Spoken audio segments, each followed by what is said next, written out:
فرزند زہرا یہ حالات برے ہیں۔ کاشانہ بصیرت ایک ایسا مکمل یوٹیوب چینل جس پر محروم بصارت کے لیے بالخصوص اور تمام افراد کے لیے بالعموم سینکڑوں کی تعداد میں اسلامی کتب دستیاب ہیں۔ لہذا گزارش ہے کہ آپ اپنی ذمہ داری نبھاتے ہوئے کاشانہ بصیرت کو سبسکرائب کرنے کے ساتھ ساتھ بیل آئیکن کو پریس کیجیے تاکہ آپ علم کے حصول کے ساتھ ساتھ مذہب اہل بیت کی اشاعت میں بھی اہم کردار ادا کرتے رہیں۔ کاشانہ بصیرت۔ فرزند زہرا یہ حالات برے ہیں۔ السلام علیکم ورحمۃ اللہ وبرکاتہ۔ سامعین، آپ سماعت فرما رہے ہیں رہبر معظم کی کتاب 250 سالہ انسان، ائمہ معصومین علیہم السلام کی 250 سالہ سیاسی زندگی پر ایک نظر۔ کتاب کا ترجمہ کیا ہے سید کوثر عباس موسوی صاحب نے۔ آج ہم آپ کے سامنے اس کی 13ویں ریکارڈنگ پیش کر رہے ہیں، صفحہ نمبر 180، باب ہے 6، امام حسین علیہم السلام۔ بات ہو رہی ہے یزید کی۔ وہ نہ تو اسلام کا پیروکار تھا اور نہ ہی اسے اسلام سے کوئی دلچسپی تھی، اور نہ ہی اس کے دل میں اسلام کے لیے کوئی نرم گوشہ تھا، بلکہ وہ اپنے عمل میں ایسے گندے نالے کی مانند تھا جس سے مسلسل گندا اور بدبودار پانی بہتا ہے اور پورے ماحول کو بدبودار کر دیتا ہے۔ وہ بھی اپنے گندے اور بدبودار اعمال کے ذریعے پورے اسلامی معاشرے کی فضا کو آلودہ اور بدبودار کر رہا تھا۔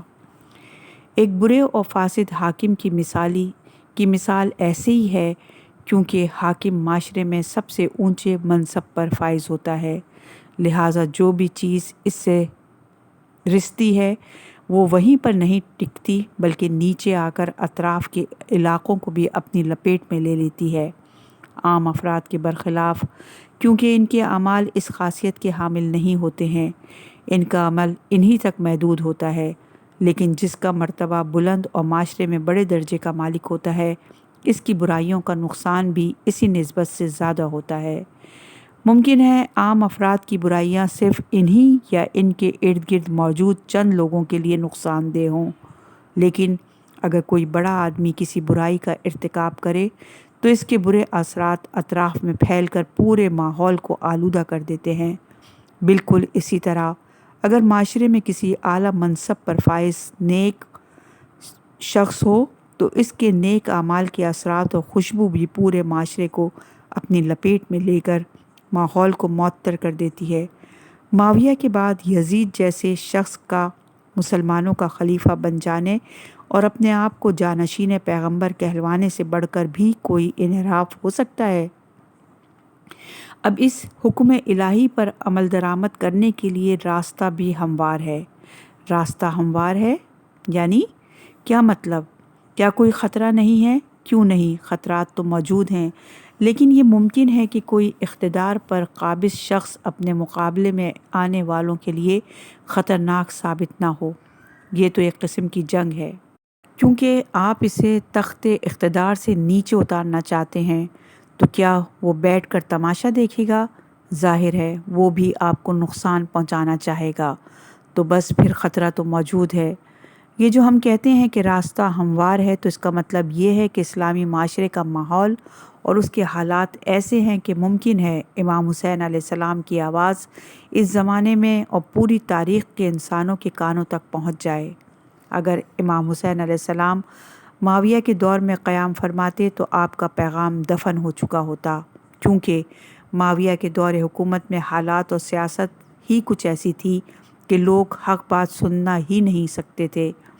لہٰذا امام علی مقام علیہ السلام نے معاویہ کے دور حکومت میں 10 سال تک منصب امامت پر فائز رہنے کے باوجود کچھ نہیں کہا، اور نہ ہی اس دور میں کوئی ایسا عمل انجام دیا اور نہ ہی کوئی اقدام اور قیام کیا، کیونکہ اس دور میں راستہ ہموار نہیں تھا۔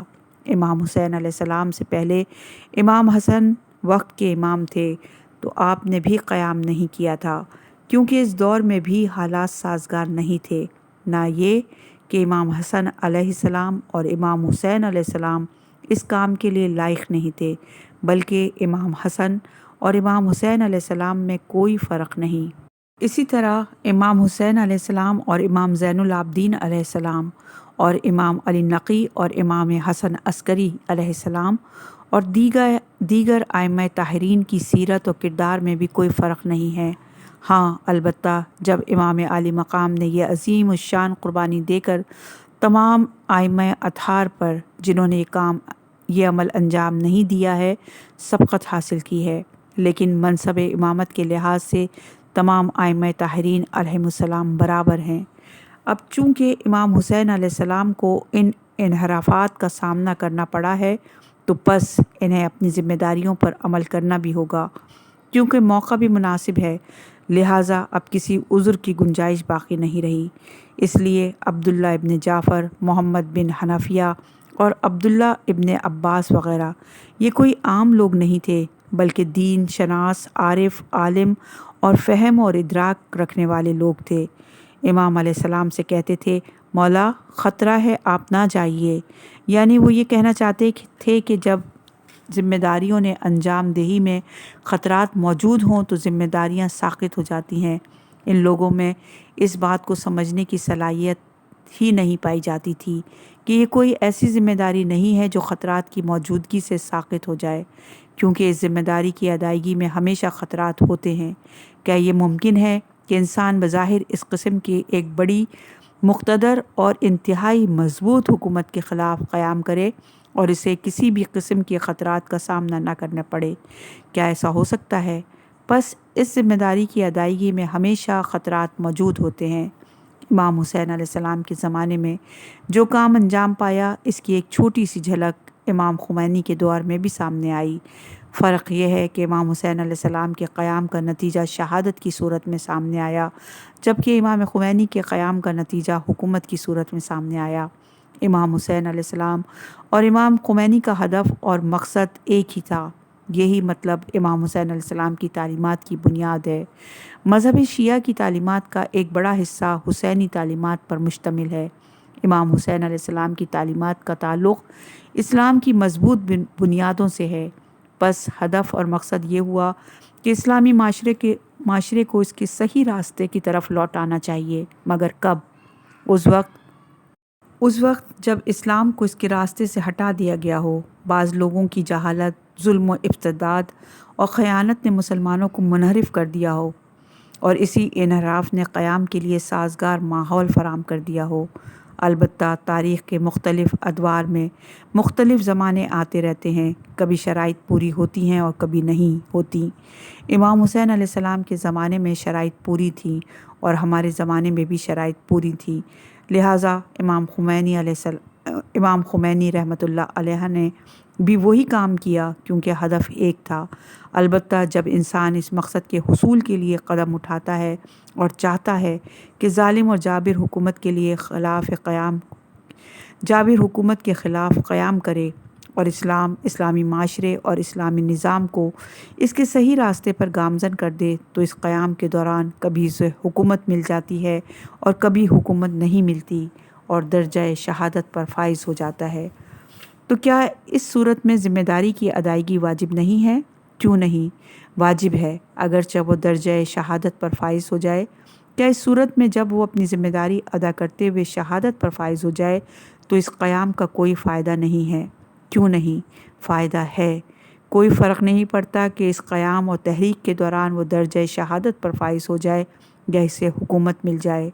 فرق یہ ہے کہ دونوں کے فائدے الگ الگ ہیں، لہٰذا ہر حال میں قیام کرنا اور تحریک چلانا ضروری ہے۔ یہ وہ کام تھا جسے امام حسین علیہ السلام نے انجام دیا، اور آپ ہی وہ پہلی شخصیت تھے کہ جس نے پہلی بار قدم اٹھایا۔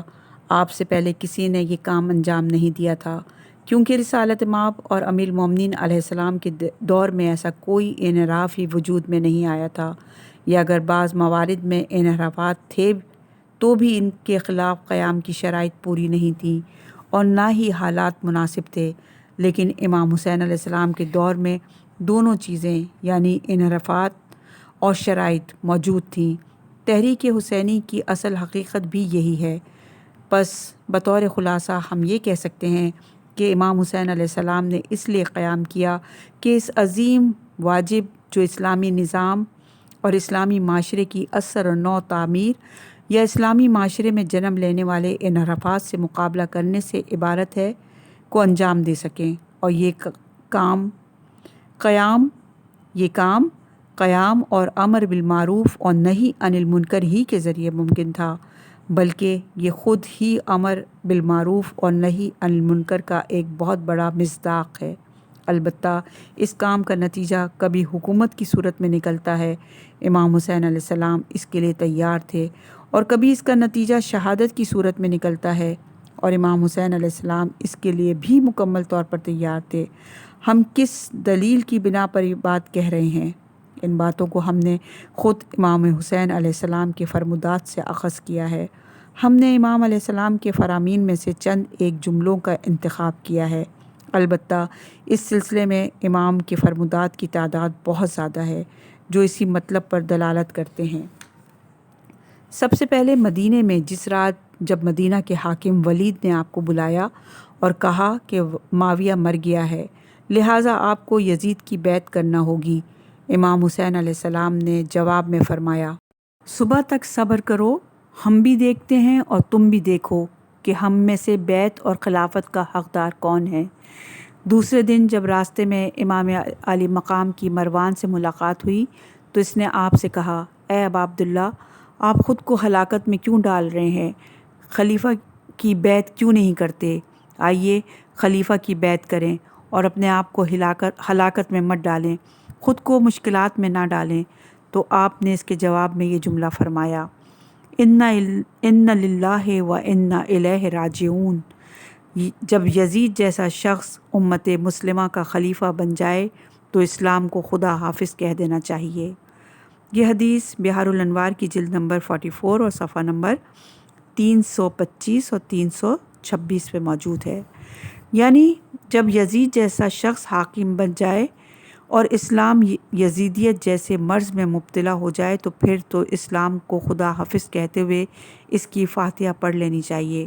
یہاں صرف یزید کی ذات کا مسئلہ نہیں ہے بلکہ جو بھی یزید جیسا ہو، یعنی امام یہ کہنا چاہتے ہیں کہ اب تک جو بھی ہوا وہ قابل برداشت تھا، لیکن اب چونکہ اصول دین اور اسلامی نظام خطرے میں ہے اور یزید جیسے شخص کی حکومت سے اسلام مٹ جائے گا، اسی وجہ سے انحراف کا خطرہ بہت بڑا سنگین مسئلہ ہے، کیونکہ خود اسلام کو خطرات لاحق ہیں۔ اب عبداللہ الحسین علیہ السلام نے مدینہ سے روانگی اور اسی طرح مکہ سے روانگی کے وقت محمد بن حنفیہ کے ساتھ متعدد بار گفتگو کی ہے۔ ایسا لگتا ہے کہ یہ وصیت مکہ سے روانگی کے وقت کا ہے، چونکہ ذی الحجہ میں محمد بن حنفیہ بھی مکہ میں موجود تھے اور انہوں نے کئی مرتبہ امام حسین علیہ السلام سے گفتگو کی ہے، اور آپ نے اپنے بھائی کو ایک وصیت بھی لکھ کر دی تھی جس میں اللہ تعالیٰ کی وحدانیت کی گواہی اور نیز دیگر امور کو بیان کرنے کے بعد لکھا، یعنی آپ فرماتے ہیں کہ لوگ غلط فہمی کا شکار نہ ہوں اور دشمن کی پروپیگنڈا مشینری انہیں دھوکہ نہ دے کہ امام حسین علیہ السلام بھی دوسروں کی مانند ہیں اور مختلف جگہوں پر خروج کرتے ہیں صرف اس لیے کہ اقتدار کو اپنے ہاتھ میں لیں، خود نمائی، عیاشی اور ظلم و فساد برپا کرنے کے لیے میدان جنگ میں قدم رکھتے ہیں۔ آپ فرماتے ہیں کہ ہمارا ایسا کوئی ارادہ نہیں، بلکہ میں صرف اپنے جد بزرگوار حضرت محمد صلی اللہ علیہ وآلہ وسلم کی امت کی اصلاح کے لیے میدان عمل میں آیا ہوں، میں فقط اصلاح کرنا چاہتا ہوں۔ یہ وہ واجب تھا جسے امام حسین علیہ السلام سے پہلے کسی نے بھی انجام نہیں دیا ہے۔ یہ اصلاح خروج کے ذریعے ممکن ہے، خروج یعنی قیام، اور امام حسین علیہ السلام نے اس وصیت نامے میں اس بات کی نشاندہی کی ہے اور تقریباً واضح طور پر اس بات کی طرف اشارہ فرمایا ہے کہ سب سے پہلے ہم قیام کرنا چاہتے ہیں، اور ہمارا یہ قیام بھی اصلاح کی خاطر ہے، نہ اس لیے کہ حکومت اور اقتدار ہمارے ہاتھ میں آ جائے، اور نہ ہی اس لیے کہ ہم جا کر صرف شہید ہونا چاہتے ہیں۔ ہرگز ایسا نہیں ہے، بلکہ ہم تو صرف اصلاح چاہتے ہیں۔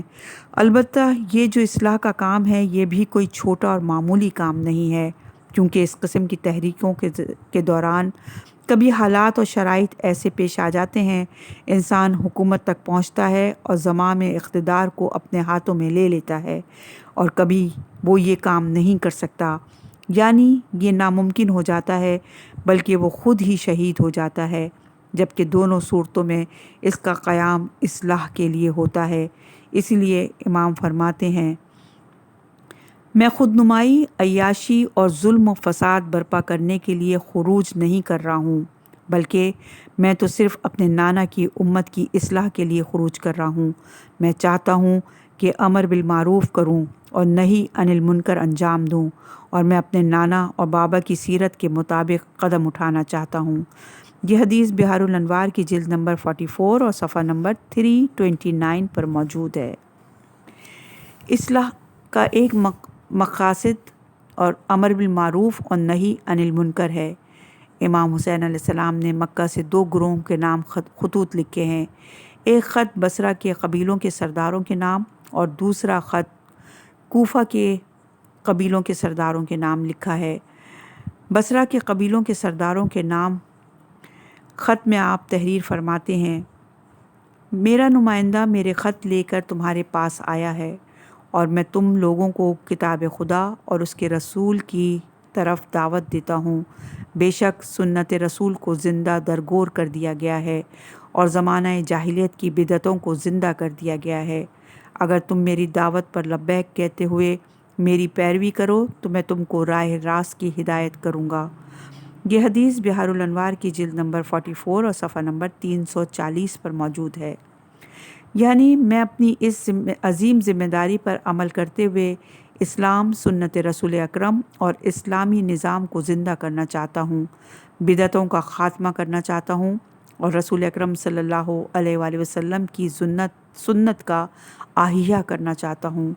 اس کے بعد کوفے کے سرداروں کے اپنے خط میں لکھا، کو اپنے خط میں لکھا، امام صرف وہی ہے جو کتاب الہی کے مطابق حکومت کرے، عدل اور انصاف کو قائم کرے، ملک، معاشرے اور قانون کی حق کی طرف رہنمائی کرے، اور خود صراط مستقیم اور راہ خدا پر گامزن رہ کر اپنے نفس کی حفاظت کرے۔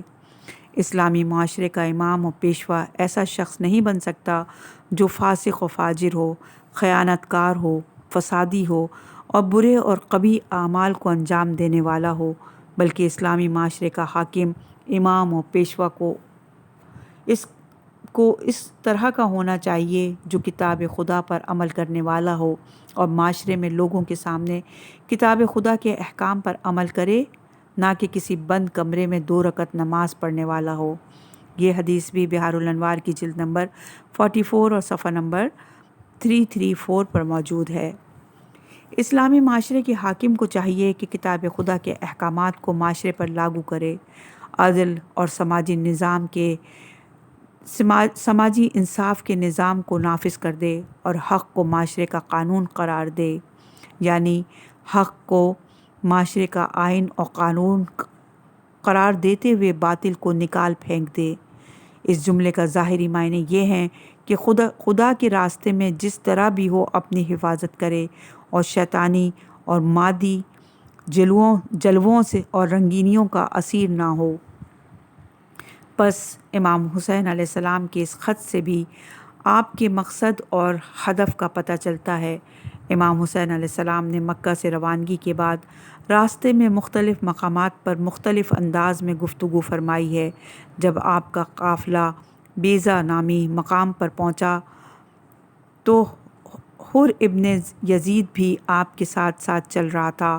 آپ نے تھوڑی دیر آرام فرمانے سے پہلے یا آرام کے بعد کھڑے ہو کر دشمن کے لشکر کو خطاب کرتے ہوئے فرمایا، اے لوگوں، رسول خدا کا فرمان ہے کہ جو شخص کسی جابر و ظالم حاکم کو دیکھے جو حرام خدا کو حلال جانتا ہو، قانون خدا کو توڑنے والا ہو، سنت رسول کا مخالف اور مخلوق خدا میں گناہ اور سرکشی سے حکومت کرنے والا ہو، تو پھر وہ اپنے قول و فعل سے اس کے خلاف حکمت عملی اختیار نہ کرے تو خداوند عالم اس سکوت اور جمود اور خاموشی اختیار کرنے والے شخص کا ٹھکانہ اس ظالم سلطان کے ساتھ کر دے گا۔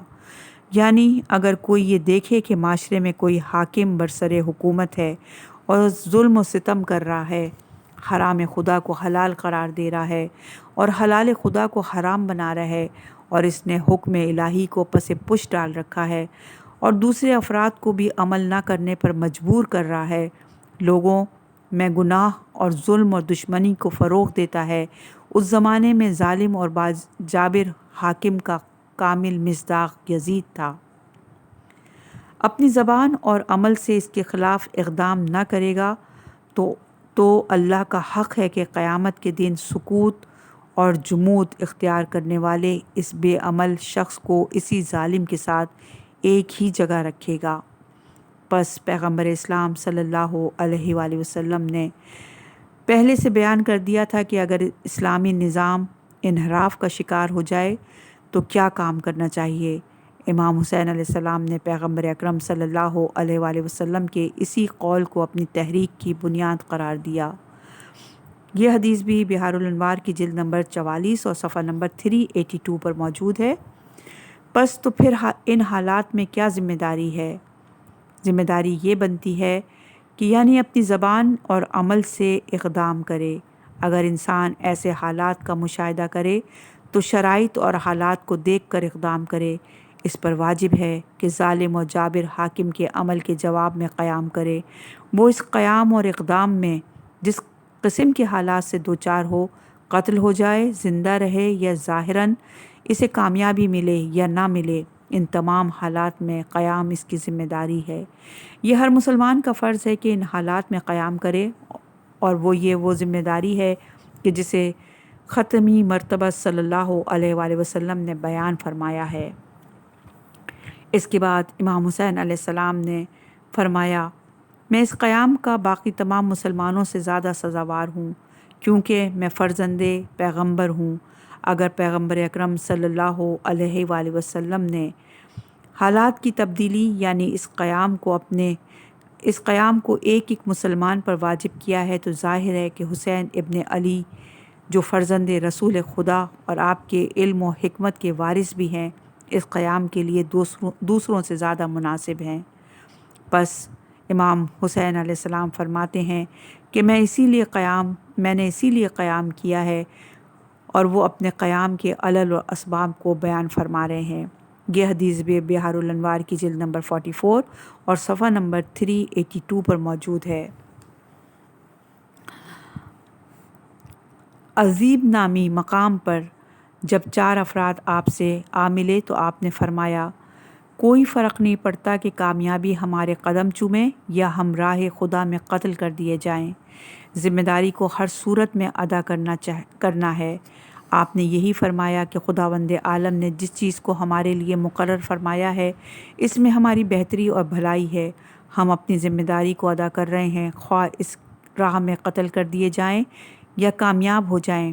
سرزمین کربلا میں قدم رکھنے کے بعد آپ نے اپنے پہلے خطبے میں ارشاد فرمایا، آپ نے فرمایا، پس امام حسین نے ایک ایسے واجب کو ادا کرنے کے لیے قیام فرمایا جو ہر زمانے اور ہر تاریخ میں، آپ نے فرمایا، خدا کی قسم جو کچھ اللہ نے ہمارے لیے مقرر کیا ہے وہ ہمارے لیے صرف خیر و برکت ہی ہے، خواہ قتل کر دیے جائیں یا کامیاب ہو جائیں۔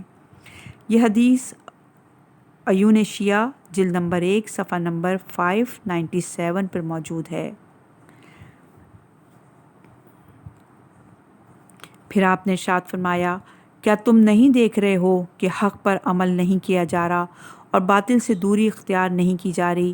ایسے وقت میں مومن کو چاہیے کہ وہ اللہ سے ملاقات کے لیے تیار رہے۔ یہ حدیث بحار الانوار جلد نمبر 44 اور صفحہ نمبر 381 پر موجود ہے۔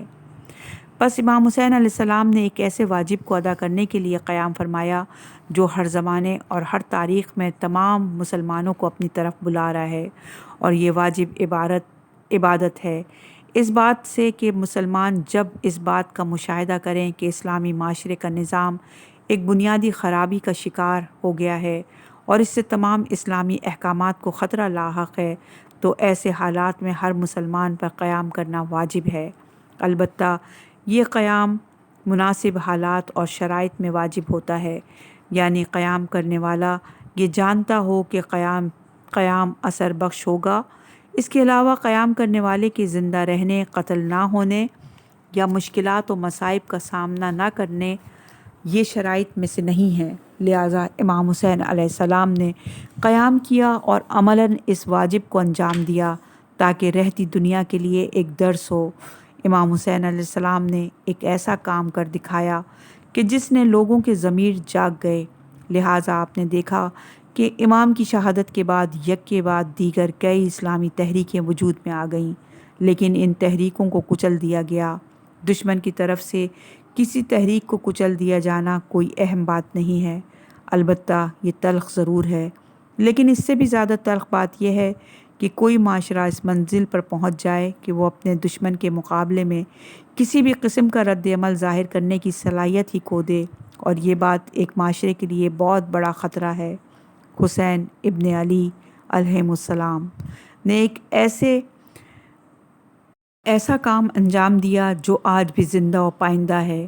حالانکہ طاغوتی حکومتوں کے دور میں بھی کچھ ایسے لوگ پیدا ہوئے جو زمانے کے اعتبار سے اوائل اسلام سے فاصلہ رکھنے کے باوجود امام حسن علیہ السلام کے دور میں ظالم و جابر حکومت سے مقابلہ کرنے والے لوگوں سے بھی زیادہ عزم اور ارادے کے مالک تھے، مگر ان تمام تحریکوں کو کچل دیا گیا۔ آپ اہل مدینہ کے قیام پر غور کیجیے جو واقعہ حرہ کے نام سے مشہور ہے، اور بعد کے واقعات اور توابین و مختار کے قیام تک، اور اس کے بعد بنو امیہ اور بنو عباس کے ادوار تک مختلف قوموں کے درمیان جو مختلف تحریکیں وجود میں آتی رہیں، ان تمام تحریکوں کا بانی کون تھا؟ حسین ابن علی علیہ السلام۔ اگر امام حسین علیہ السلام قیام نہ فرماتے تو کیا معاشرے سے سستی، کاہلی اور اپنی ذمہ داریوں سے فرار کی عادت ظلم کے خلاف اٹھ کھڑے ہونے اور ذمہ داریوں کو قبول کرنے کی عادت میں تبدیل ہو سکتی تھی؟ ہم یہ کیوں کہتے ہیں کہ اس معاشرے میں ذمہ داریوں کو قبول کرنے کی حس مر چکی تھی؟ اس کی دلیل یہ ہے کہ جب امام حسین علیہ السلام مدینہ منورہ، جو اسلام کی عظیم اور بزرگ ہستیوں کا مرکز تھا، سے مکہ تشریف لے گئے تو اس وقت ابن عباس، ابن زبیر، ابن عمر اور اوائل اسلام کے خلفاء کے بیٹے سب مدینہ میں موجود تھے، لیکن ان میں سے کوئی ایک بھی اس خونی اور تاریخی قیام میں امام حسین علیہ السلام کا ساتھ دینے کے لیے تیار نہیں ہوا۔